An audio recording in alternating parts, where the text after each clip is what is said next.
Assalamualaikum warahmatullahi wabarakatuh. Sekali lagi, Jabatan Mufti Kerajaan Negeri Negeri Sembilan menjadi tumpuan saya. Yang ini poster yang tersebar sempena Ramadan tahun ini sebagaimana yang saya paparkan di skrin ya.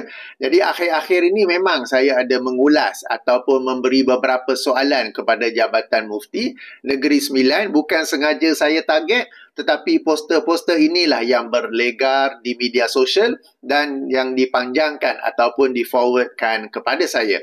Ayuh kita baca pula poster kali ini berbicara tentang apa ya.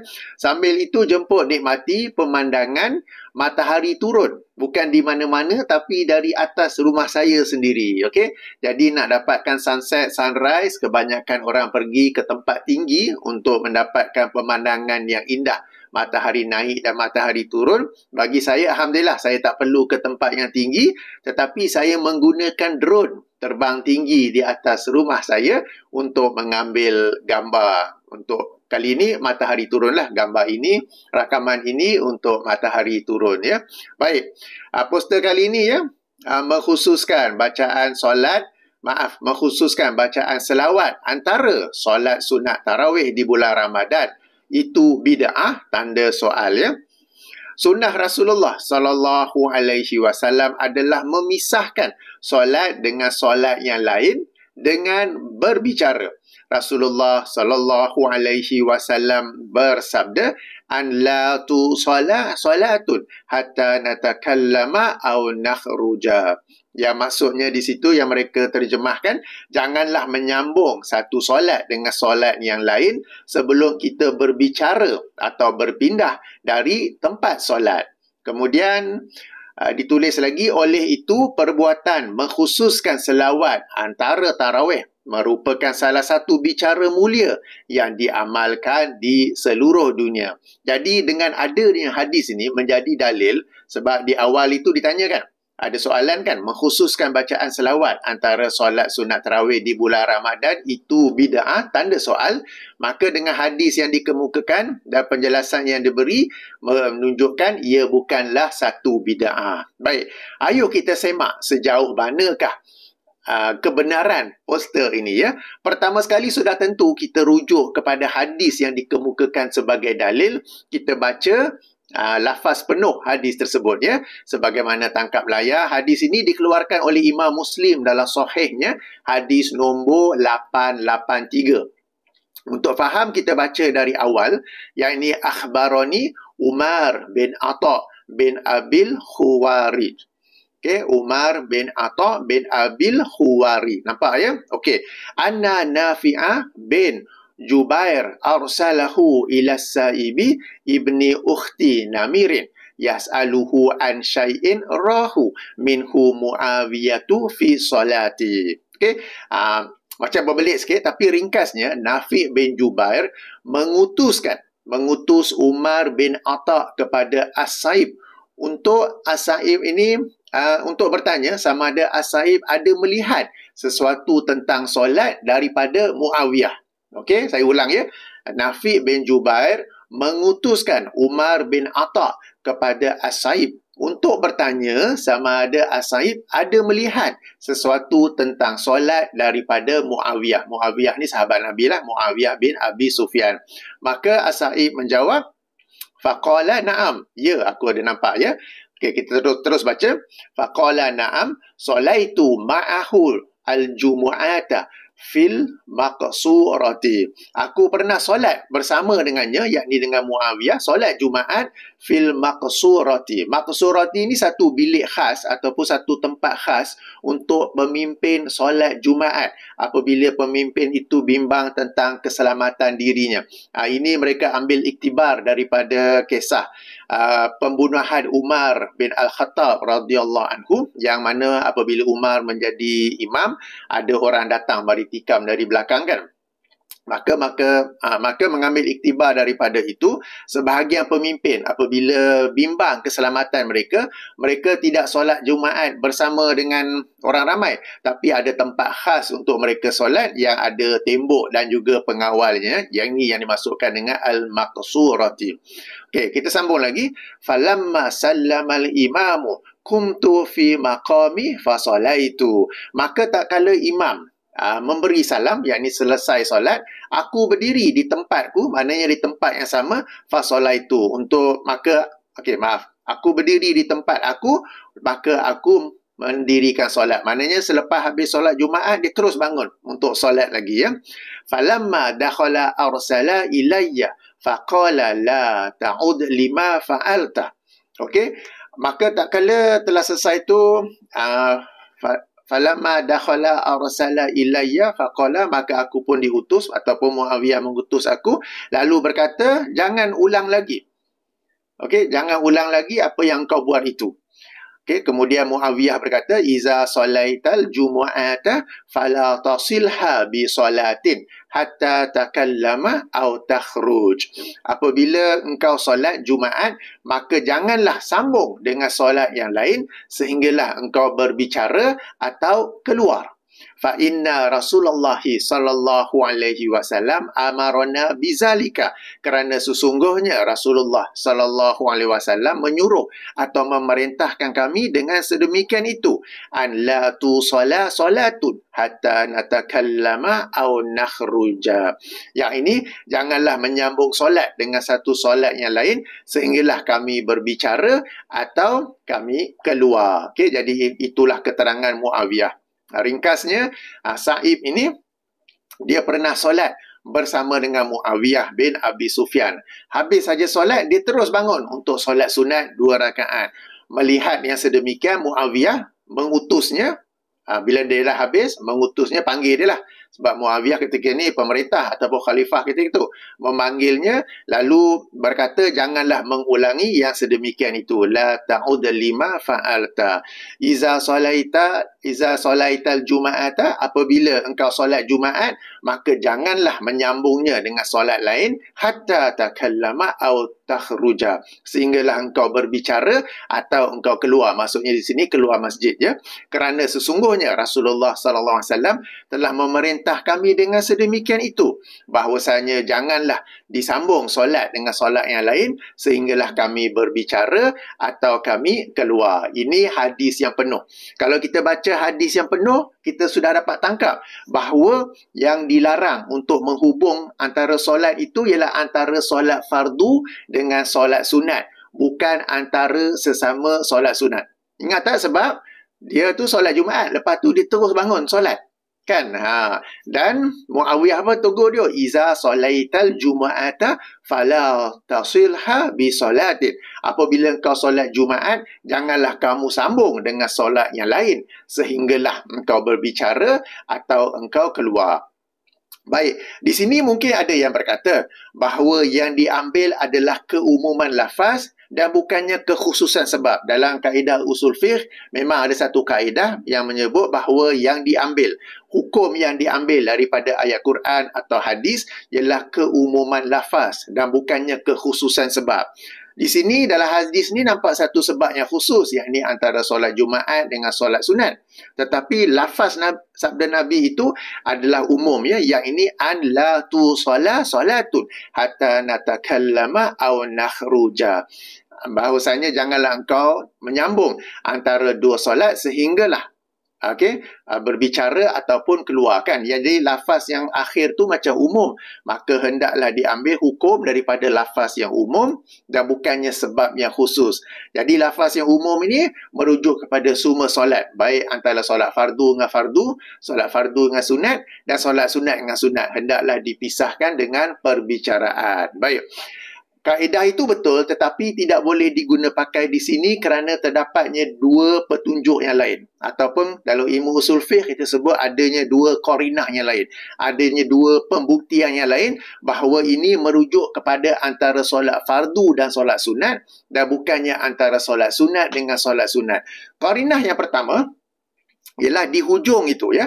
Baginda sebut hatta natakallama au nakhruja, atau kami keluar. Keluar di sini merujuk kepada solat sunat, sebab solat sunat sememangnya afdal dilaksanakan di rumah. Bahkan terdapat hadis-hadis Nabi SAW yang menerangkan bahawa solat sunat ini adalah lebih utama untuk dilaksanakan di rumah dan bukannya di masjid ya. Saya ada video berasingan tentang topik ini, judulnya Ustaz Wadi Anwar dan Kecuaian Ilmu Hadis. Ada saya bacakan hadis-hadis di dalamnya tentang solat-solat sunat. Termasuklah ba'diyah dan juga termasuklah juga qobliyah dan ba'diyah.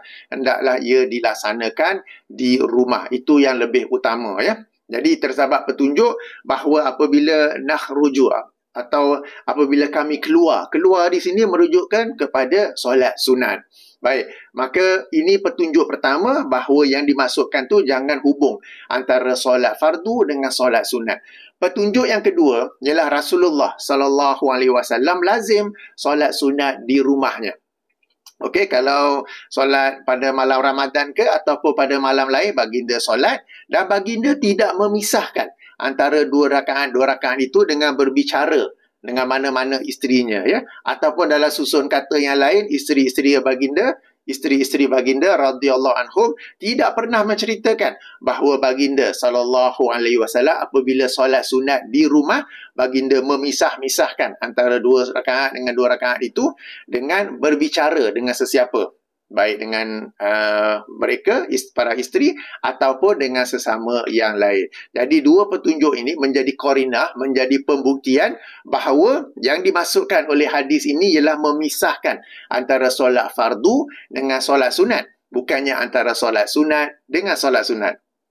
Boleh saya ulang ya? Hadis ini menunjukkan bahawa hendaklah kita memisahkan antara solat fardu dengan solat sunat. Ia bukan dalil, ia bukan menunjukkan untuk kita memisahkan antara solat sunat dengan solat sunat yang lain.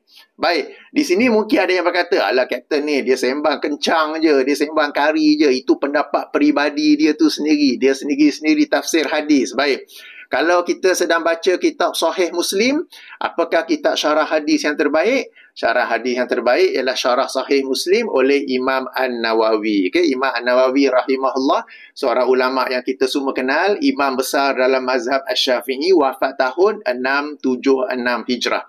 Baik, tangkap layar seterusnya daripada syarah Sahih Muslim oleh Imam An-Nawawi. Okey, edisi Maktabah Syamilah.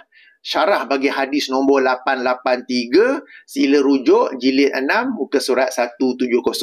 Jika edisi Maktabah Syamilah jilid 6 muka surat 170, kalau edisi lain tak mengapa, boleh rujuk syarah bagi hadis nombor 883 yang kita baca tadi tu ya. Baik, apakah kata beliau? Kata Imam An-Nawawi, ayo sama-sama kita baca mula daripada yang saya tanda biru itu. Okay, yang saya select kepada warna biru itu. Qauluhu, ucapan beliau, yakni Muawiyah, sebab tadi Muawiyah membacakan hadis Nabi kan. Fa inna Rasulullah sallallahu alaihi wasallam amarna bizalika an la nusila salatan hatta natakallama aw nakhruja. Yang ini hadis yang kita baca tadi kan. Okey, fihi dalilun lima qalahu ashabuna. Padanya, pada hadis ini terdapat dalil tentang apa yang dikatakan oleh para sahabat kami, yakni para ulama dan para imam dalam mazhab Asy-Syafi'i, an-nafilata ratibata wa ghayraha yustahabbu an yatahawwala laha an mawdi'il faridati ila mawdi'in akhara. Okay, padanya terdapat dalil tentang apa yang diperkatakan oleh para sahabat kami bahawasanya solat-solat sunat yang rawatib, yakni solat qobliyah dan juga ba'diyah, wa ghairaha, dan juga solat-solat sunat yang lain, yustahabba, dianjurkan ataupun disukai, an yatahawwala laha an mawdi'il faridati, agar dipisahkan tempatnya daripada tempat solat fardu ila mawdi'in akhara, dipindahkan daripada tempat solat fardu ke tempat yang lain. Jadi jangan solat di tempat yang sama. Wa afdaluhu at-tahawwalu ila baitihi, dan sebaik-baiknya adalah dipindah ke rumahnya. Maknanya orang yang nak solat sunat tu pindah ke rumahnya, ila baitihi. Wa illa, kalau tak dapat nak pindah, okay, wa illa fa mawdi'u akharat, wa illa famaudiun akhara. Okey, muka surat seterusnya, minal masjidi aw ghairihi. Okey, kalau tak dapat nak berpindah solat ke rumah, maka solat di masjid tu tapi di tempat yang lain. Minal masjid, di tempat yang lain dalam masjid itu, aw ghairihi, ataupun mana-mana lain, asalkan boleh dipisahkan. Liyukthira mawadi'a sujudihi, supaya ada banyak tempat yang dia melakukan sujud di situ. Wal tanfasila suratun nafilati an suratil faridati, dan dipisahkan ya antara tempat untuk solat sunat daripada tempat untuk solat fardu.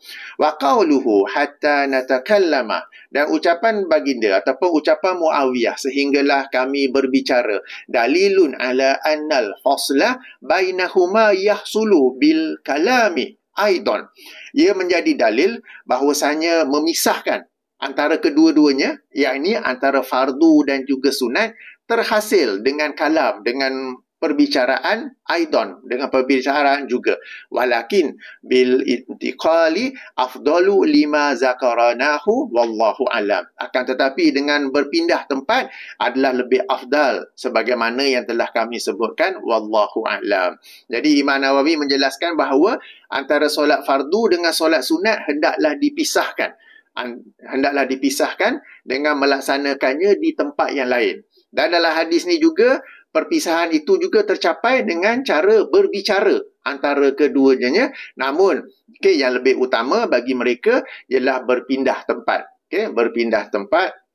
Sebagaimana kita yang lazim apabila kita pergi ke masjid, solat qobliyah di satu tempat, solat fardu di satu tempat lain, solat ba'diyah pula di tempat yang lain. Kan? Ini bagi yang tidak dapat melaksanakan solat sunat di rumah. Tapi apa yang saya nak bawa di sini, poin penting ialah apabila Imam An-Nawawi rahimahullah mensyarahkan hadis ini, keseluruhan perbincangan beliau ialah memisahkan antara solat fardu dengan solat sunat. Ia tidak merujuk, beliau tidak pun berbicara memisahkan antara solat sunat dengan solat sunat yang lain, tetapi antara solat fardu dengan solat sunat. Okey, jadi ini yang saya cuba sampaikan, bahawa hadis yang dikemukakan oleh pihak Jabatan Mufti Kerajaan Negeri Sembilan, ia merujuk kepada memisahkan antara solat fardu dengan solat sunat dan bukannya antara solat sunat. Alright. Okey, jadi ini telah pun saya buktikan dengan istilah ataupun ucapan Nabi, lakukanlah ia di luar. Bila di luar maksudnya solat sunat, dan kemudiannya baginda sendiri sallallahu alaihi wasallam apabila solat sunat di rumah tidak pula memisahkannya dengan berbicara dengan isteri baginda ataupun sesiapa lain. Bererti solat-solat sunat ni memang tak perlu dipisah-pisahkan. Dan yang ketiga, keterangan syarahan daripada Imam An-Nawawi sendiri bahawa hadis itu merujuk kepada memisahkan antara solat fardu dengan solat sunat, bukannya sesama solat sunat. Baik, bila sudah jelas perkara ini kepada kita, maka nampak sangat perbuatan, nak sebut jahat tak patut pula kan, tapi sangatlah tidak patut bagi institusi Jabatan Mufti menyalahguna hadis ini sahih tapi digunakan untuk tujuan yang salah. Yang ini untuk berkata ataupun untuk berhujah hendaklah solat-solat sunat tarawih itu dipisahkan dengan perbicaraan. Padahal hadis yang dikemukakan ialah memisahkan antara solat fardu dengan solat sunat dan bukannya sesama solat sunat. Ya. Kemudian perkara lain pula, perhatikan terjemahannya yang akhir itu, au nakhruja, diterjemahkan sebagai berpindah dari tempat solat. Padahal yang betul ialah keluar untuk solat ke rumah, keluar dari masjid. Dan ini dijelaskan sendiri oleh Imam An-Nawawi yang kita sama-sama baca tadi. Tentang kalau nak kata berpindah dari tempat solat, itu ada hadisnya. Tapi hadisnya lain. Bukan dalam hadis ini, tetapi sila rujuk hadis seterusnya dari tangkap layar yang dikeluarkan oleh Imam Ibnu Majah dalam sunannya.